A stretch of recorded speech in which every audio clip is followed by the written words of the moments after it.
কাকে দিয়ে খুন করিয়েছিলেন, কার কার নাম বেরিয়েছিল। আজ গভর্নমেন্ট চেঞ্জ হলেও মনে রাখবেন, আমি তো সবটাই জানি। আমার হৃদয়টাই একটা কথা ভান্ডার, তথ্য ভান্ডার, সত্য ভান্ডার। হট করে উনি আরেকটি লাইনে চলে গেলেন, 2 ডিগ্রি উপরে গিয়ে বললেন যে প্রতিবেশী দেশ যেখানে বাংলাদেশ, সেখানে জামাতি, নিষিদ্ধ জামাতি গোষ্ঠীর লিডার ছিল হাদি, যার 12 ডিসেম্বর হত্যাকাণ্ড হয়। সেই হত্যাকাণ্ডটা অ্যাকচুয়ালি বাংলাদেশের দ্বারা হয়নি, সেটা স্বরাষ্ট্র মন্ত্রক অফ ভারত তাদের দ্বারা সংগঠিত রাজনৈতিক হত্যাকাণ্ড হয়েছিল। কিভাবে হয়েছিল এরপরের লাইনে উনি আসেন। আমার ফোনে কিন্তু স্বরাষ্ট্র মন্ত্রক থেকে ফোন এসেছিল, হাদিকে মণিপুরে এসটিএফ এর হাতে গ্রেপ্তার করা হয়, তারপর আমাকে ফোন করে বলা হয় তাকে বাঙালি নিয়ে আসার কথা। তারপরে স্বরাষ্ট্রমন্ত্রী সেই হত্যাকাণ্ডটা সংগঠিতভাবে করিয়েছিল। তাই আমার মনে, আমার ভেতরে অনেক খবর আছে, আমি অনেক কিছুই জানি। আমার মনটা একটা তথ্য ভাণ্ডার, আমার মনটা একটা জ্ঞানের ভাণ্ডার। আমি দেশকে ভালোবাসি, তাই এখন অনেক কিছুই বলতে চাচ্ছি না বলে উনি অনেক কিছুই বলে দিয়ে উনি কন্ট্রাডিক্টরি মোডে ফিরে গেলেন। অ্যাজ এ চিফ মিনিস্টার যেই কনফিডেন্সিয়াল ডিসকোর্স হয়েছে, উনি পাবলিক ডোমেনে দাঁড়িয়ে কনফিডেন্সিয়াল ওর্থ ব্রিচ ট্রাস্টকে উনি অলঙ্ঘন কি করে করেন।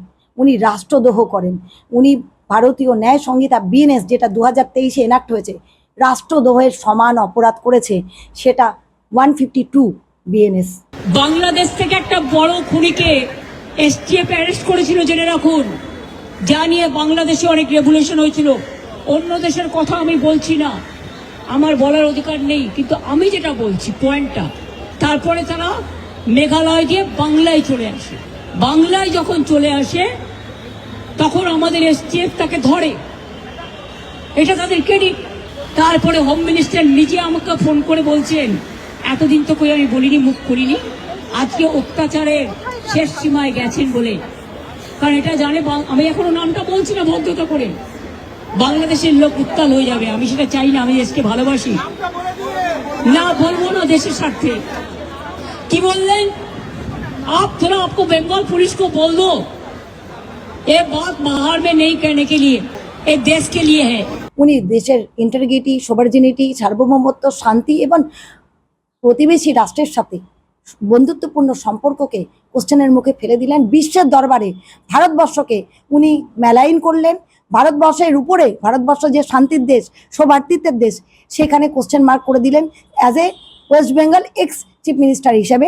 শুধু তাই না, উনি প্রভোগ করলেন জামাতি গোষ্ঠী, কট্টরবাদী, মৌলবাদী বাংলাদেশিদের এক যে নিষিদ্ধ কিছু গোষ্ঠী আছে, তাদেরকে বললেন যে তোমাদের লিডার হাদিকে মার্ডার কিন্তু, খুন কিন্তু রাজনৈতিক খুন হয়নি, তাকে প্রতিহিংসামূলক খুন করা হয়েছে, ভারতের স্বরাষ্ট্র মন্ত্রক সংগঠিতভাবে করেছে। তাতে কি করলেন উনি, সেই দেশের মৌলবাদীদের হাতে উনি প্রতিহিংসা অস্ত্র তুলে দিয়ে সেই দেশে বসবাসকারী 1 কোটি হিন্দুদের নিরাপত্তাকে অসুরক্ষিত কোশ্চেনের মুখে এনে দিলেন।